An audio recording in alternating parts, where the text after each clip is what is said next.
बन बैठे अज दे गवार। इको झूठ बोलदे आ ओ भी बार बार, बैठ के जनानियां ना करदे आ चुगलियां ते शोह दा नाम रखदे आ चज दा विचार। शाम ते सवेरे भालदे विवाद ने, एवें तेरे नाल करदे फसाद ने। 24 घंटे नाले निंददे परौणे नूं, नाले ओदे कल्ले कल्ले गीत याद ने। भावें औखी होई ऐ करौड़ तेरे ते, बोलदे ने एवें साले लाउड तेरे ते। पर एक गल रखी मेरी याद पुत्तरा, आ बापू तेरा बड़ा आ प्राउड तेरे ते।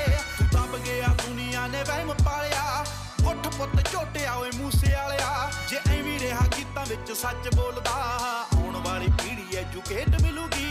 नित कंट्रोवर्सी करेट मिलूगी, धर्मां दे नाम ते डिबेट मिलूगी।